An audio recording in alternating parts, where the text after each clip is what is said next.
Hello, how's everybody doing today? Hope everybody's doing well. Once again, this is Brian, and you are watching the Live Life Now podcast. My episode today is going to go into detail talking about what it's like to be a parent, what it's like, in regards to how it changes you as a person, and just some general thoughts of mine about my personal experiences as a parent. Just a little bit of background. I am a parent to two children. They are now in middle school. They're getting bigger and older, and they know more and more as time goes on. And I really, I really think they are probably going to always be the most important people to me, and maybe the most important accomplishment I've ever had in my life is being a father. I know it's just easy to say that for a lot of people, but I really mean it. I care so much for their well-being. Becoming a parent definitely changes you as a person, especially if you are active in your kids' lives.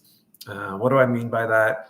Well, of course, when you are a kid, you have your own, memories and thoughts with your own parents and the way they act and the way they are towards you and everything.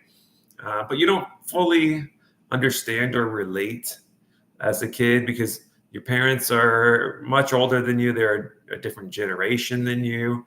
There is a sense of, they can't understand because they're not going through the same experiences at the same time in the same way as you are as the kid. Obviously, in a good relationship, a good family household or relationship, you look to your parents for guidance. You look for them, you trust what they say or do as the truth, whether it's, hopefully it's true, whatever they say or do. And hopefully there's that loving bond that you're able to have. Obviously, not everybody's parental relationships are the same, and by no means do I mean to, not go into that and explain that. But just generally speaking, that's a thought between a child and parent, and in many households. But there's no one way that it goes or one perfect way, depending on where you live, how you grew up, who your parents were, the culture, you name it. Anyways, now that I said all that, let me go into more of my personal experiences. So I grew up and I had a general sense of who my parents were. As I got older, I had a general sense of who I was or who I thought I was. I eventually realized I don't know as much as I thought I knew. I felt like I had it all figured out at some point. Then I realized, like, oh boy, no, I actually do not. There's a lot I don't understand. There's a lot I may never understand, but I have a lot more living and experience to get before I will get a better handle on things. That was pretty much my late teens and early 20s. I was definitely going through that. I typically was a responsible person, but I didn't always make the best choices. I don't think anybody always does. I had friends and many different scenarios over the years, and people came and went, and I had bands and I had those experiences. I had relationships with all types of different women, and I had some were more serious than others, and those things taught me a lot too. And they don't just teach you about other people; they teach you things about yourself. You learn how you react in certain scenarios. You learn, there's times where like, hey, I could have handled this better. I could have done that better. So you mature over time is what I'm basically saying. All of this stuff helps better prepare you for being a parent. Now, you won't fully understand what it's like to be a parent until you are one. That being said, in a general sense, you are responsible for another person. And a lot of us in life, especially if you grew up in certain parts of the world, I'd say we live a fairly selfish life a lot of times. Not necessarily in a bad way, but just we we focus a lot on ourselves and maybe not so much the big picture. And when you have, and not to say that we always are about ourselves. By no means am I saying that, just to be clear. I'm saying more that we are given the opportunity to focus more on ourselves, because especially if we're not in situations that are over the top difficult,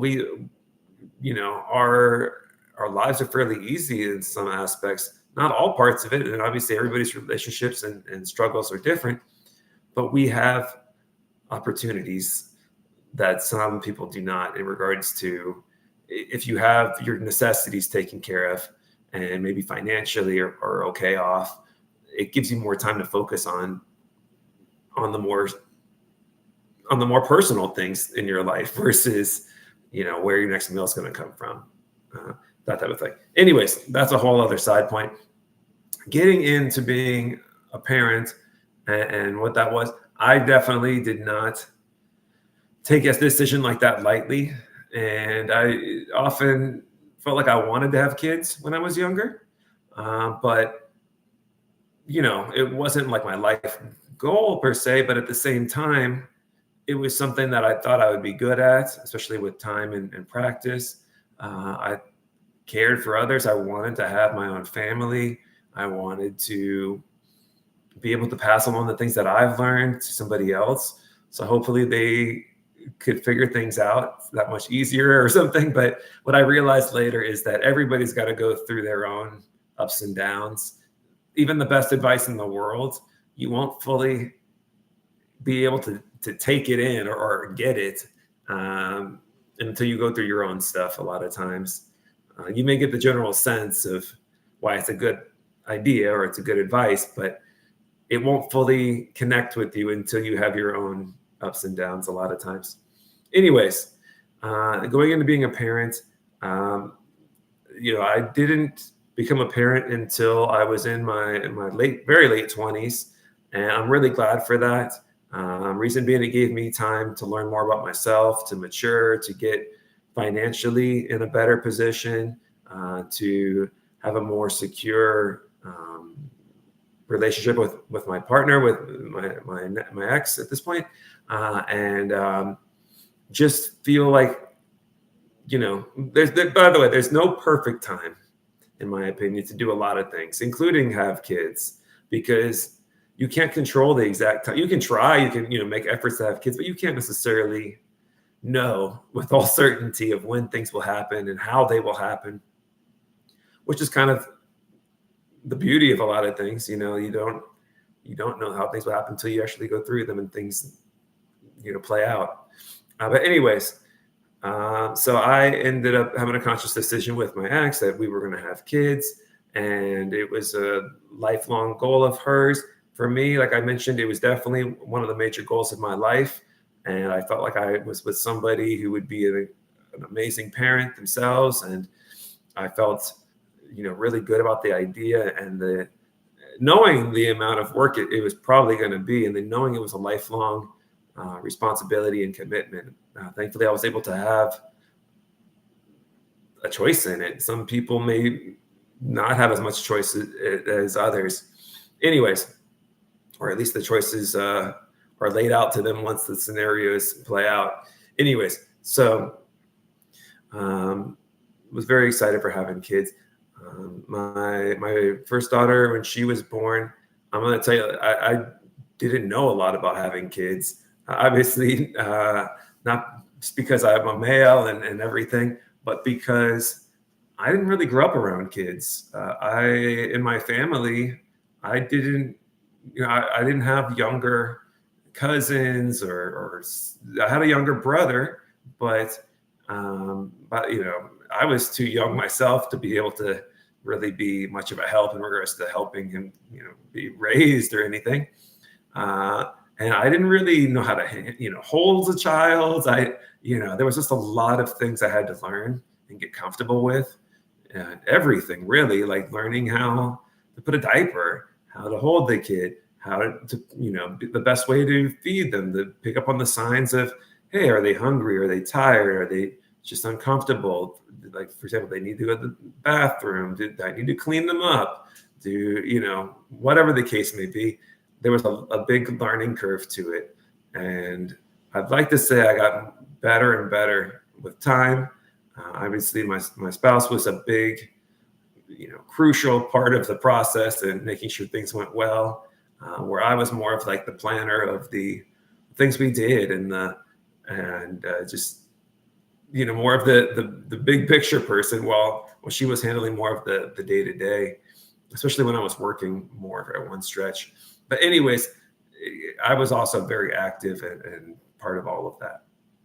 And I'm so glad I learned so much. And now I feel like, just so much more understanding of what it takes, and like, just I've come so far, I guess you could say. Some things feel more natural and second nature now that before felt foreign and difficult, and I didn't know how they worked or why they were the way they were.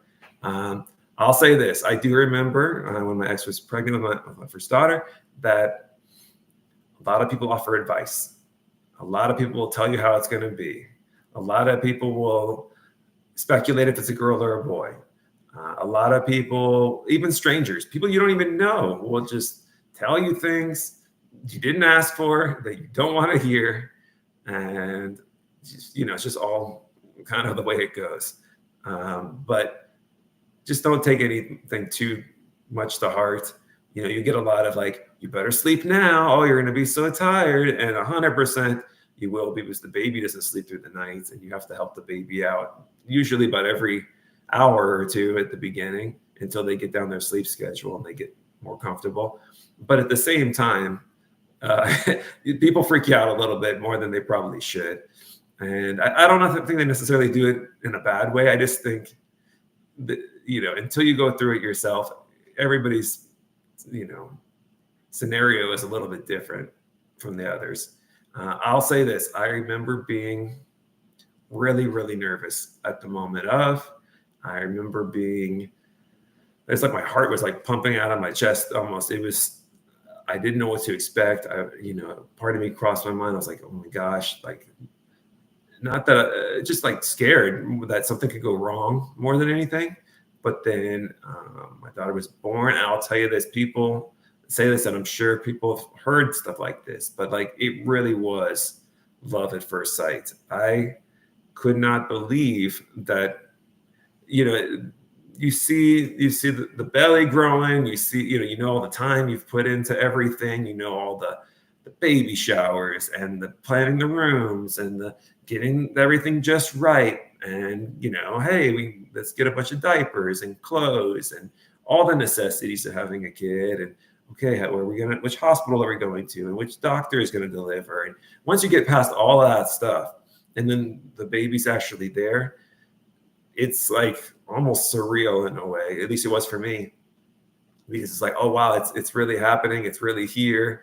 This is what all this preparation was for. I mean, we took classes, like dad classes, to learn things about the baby. I was present for all of the doctor's appointments. Same thing for my second daughter. I was there. There was only one or two. I think I had a car trouble one time. I couldn't make it, something like that. But generally speaking, I was like always typically there for everything and just very involved, seeing the ultrasounds, hearing all the recommendations about the process. So when the baby finally arrived, my first daughter, I was like so protective, like, oh my gosh, this person is counting on me, and of course my spouse at the time. And it's something I'll never forget. I remember being so proud. I remember when after my daughter came out of the delivery room and the rest of the family was there, just their joy and their elation, and just how they like jumped up in excitement, and how I got to feel so proud as the dad walking with my newborn daughter to the nursery. And it was incredible. It was so wild. And I remember the first car ride home and being so nervous, like, oh my gosh, not a single bump. I don't want anything to go wrong. And you're driving slow and just being so extra careful. And then just in a weird way, it kind of bonds you more with your other friends and family who also have kids. And it was weird. It's like there was almost like a change in the group's dynamics at that point of like the single friends seemed to disappear a little more. They wouldn't feel as comfortable being at certain get-togethers, whereas like all of the pregnant or the ones that had already had their kids seem to bond more together, at least in my general social circle. My wife's, at the time, my spouse's social circle. So there was all that. We had discussed having a second child. I was 100% on board for that too. A couple of years later, my second daughter was born, and it was, very much the same type of thing. I definitely remember just being like, oh my gosh, I can't believe how like, every parent thinks they have like the best kid, the most beautiful, the most handsome, whatever.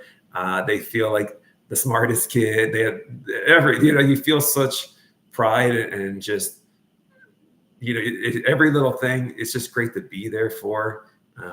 Unfortunately, I had to work a lot. I was at my time when I was working the most hours I ever worked in my life. And my thought process behind it was I need to make as much for my future as I could and for their future so that we would be stable and we'd never have to worry about money or anything. And so thankfully, I was still there a ton, and I got to be part of so many memories. And then when I felt like I was having so much of that time taken away where I couldn't bond with them as much as I'd like because I was always working, and my ex was too for quite a while there, that's when I decided to do the traveling the world. I knew that not only would it be an amazing experience to travel and to see these amazing things and a lifelong dream and just like the biggest goal I could possibly think of in a lot of ways, of what to do and like what to experience in life outside of children, and also expose them to these things. I mean, obviously they were young when the traveling happened, so they don't remember all this stuff necessarily. They remember sections of it, and they definitely remember the photos of things now that they've looked back. But beyond all that stuff, it gave me time to be with them, 24/7. It gave me time to know them and see their reactions and expose them to so much, like culturally and just everything. And, different family members joined at different parts of the trek, and we got to do everything from, car rides and Airbnbs and hotels to airplanes and, all sorts of public transportation. I was a van that I had rented for a while called a Juicy van, and had like a pop-up camper on it. And we like camped out of this, minivan type of situation. Later, I got an RV and we drove around, and I purchased the RV and I was able to resell it, and they got to be there for all of that stuff. We went on cruises. They made so much artwork, and they learned so much, and they got to practice speaking Spanish, and they got to see the places they would learn about in their cartoons and in their, TV shows and things. Like, oh, here's the pyramids of Egypt. And then they would actually go to the real place. And to this day, they still remember those things because they had a familiarity with these things because of the kids shows they watched. And they got to be part of like kids clubs and activities. And, like I said, I know they don't remember it all. And, sure, I have tens of thousands of photos and countless videos and things. So they, always have stuff to refer back to. But I'd like to think that it helped them grow as people like very early on and just be adaptable and be up for anything, like know that they were going to be okay, like hopefully bring some stability to the way they handle situations, knowing that they have done these amazing things already. And, hopefully give them an example that you can do these things too, when you get older. You don't have to follow what society tells you to do. You can, do what makes you happy, be the person you want to be. Just, these things are attainable basically more than anything. So I think that definitely mattered. And just because we stopped doing all the major travel all the time, like we made it like a career almost for a while, it didn't mean we stopped doing amazing things together. To this day, I am constantly bringing them to all types of events, all types of stores, all types of like sports, music. They play music, and we play together. I've been teaching them improv. We play all types of games, like board games and video games, and your tabletop games like foosball or air hockey. We make up games.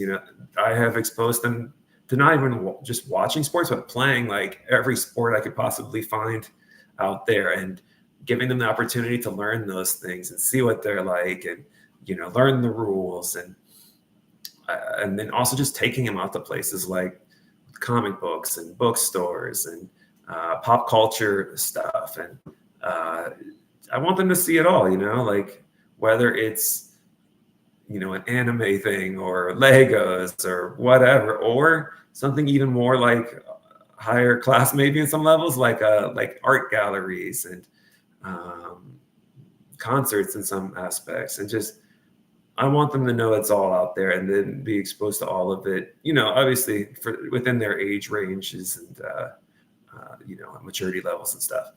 Anyways, so I have seen so much growth in them over the years. And I know I felt the growth within myself in regards to just being a parent and what it's like and how it evolves. And, as they get at the beginning, you have to be so invested in every little thing they do because they need you. They can't do much for themselves at the beginning. And just over time, seeing them become more independent people and learn things, and you teach them things. And it's so great. It's so great to see the people they slowly become, and not that I have expectations, but that they would exceed even what I was able to do as a kid in some ways in regards to creating stuff like artwork or music or a story, like, completing like huge puzzles, just like being such good book readers, like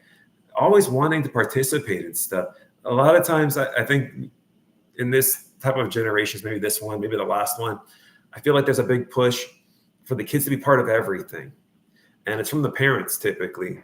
But in my experience, it's been more from the kids wanting to do these things. Like they were doing swimming, and they've done scouts, and they've done piano, and they've done acting classes, and they've done coding stuff, and they've done, before school programs, after school programs, gymnastics. Back in the day, they tried ballet. They've done, either whatever they wanted or whatever we came up with, they were always up for it. And just, I don't see how, I just see how it hopefully builds their confidence. And of course, does that mean that they've always, had things perfectly, or that they didn't go through struggles or didn't go through their own, coming of age, basically, and becoming who they, more of an adult version of themselves, and learning the good and bad in society sometimes. Yeah, of course, they've had their ups and downs, and I'm sure they're, just like all of us, there's more ahead. But generally speaking, it makes me so just happy for them to have opportunities and to be able to provide them those opportunities and just share the experiences with them. They make me better, because not just because I care and love for them and all that, of course, that, that's not a given, but it's like I do things because of them in some cases. Like I'll go out of my way to come up with ideas and things, but it also ends up being a great time for me, and it makes me not be complacent and not just sit around. It's so easy, especially if I let it. My kids may sit around and watch TV or YouTube or whatever, it's just like this. But while I want them to have that experience too, when they want to just have fun and be able to take it easy, because I think that is a key part of maturing and being an adult, and just getting the rest you need and relaxation you need. I don't want them to just become couch potatoes either. So I always, because of the situation right now where I'm separated, or not separated, I'm actually divorced from my ex, I don't get the same time with them that I used to. And it's tough. And that, more than anything, by far was the toughest part of being divorced. The relationship part, of course, was extremely tough, but losing the time with them is what to this day still is the hardest. So when I do have them, I make the most of it. I don't take it for granted. It doesn't mean that every weekend has to be action-packed and full of adventure, but many times it is, because I want to make memories with them beyond, hey, we watched this TV show together. That's cool. And I'm not knocking that. We have definitely done stuff like that. But I want them to be like, yeah, remember that time we went to this place and did this thing and saw this and experienced this, and be able to look back with a lot of fondness, because none of us are here forever. And I don't expect them to remember all the stuff we've done or all the things we've said or anything like that. But I just hope they can look back with a general sense of accomplishment, sense of happiness that they got so many cool experiences and we spent so much quality time together. Even if there's ups and downs, that I'm always there for them. And I try to always make that clear, and then not just tell them that I love them, but show it through my actions, and as well as words, of course.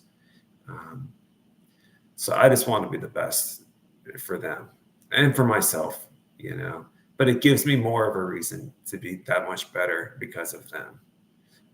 It inspires me that much more. So 100% they've made me a better person.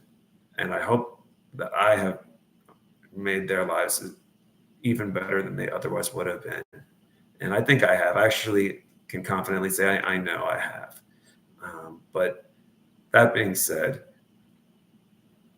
I will always be grateful for being a parent. I will always have more to learn. I know times will change. They are going to keep growing up and getting bigger and bigger and need me less and less. And, even though, we have such an age gap, because obviously I'm their parent and stuff, I hope they just won't see me as the old guy in the room. It's just like, oh God, why is this guy here? Not obviously wouldn't be like that, but I want them to be just happy to see me and happy to spend time together. And I don't need to be in every moment of their lives to do that. Just that they know that they can come to me if they ever need anything. And just that we always have that love and respect and just trust and communication with one another that I talk about often. And I've talked about it in another video, for example. So that's me. That's why I'm grateful for being a parent. That is why being a parent is so awesome.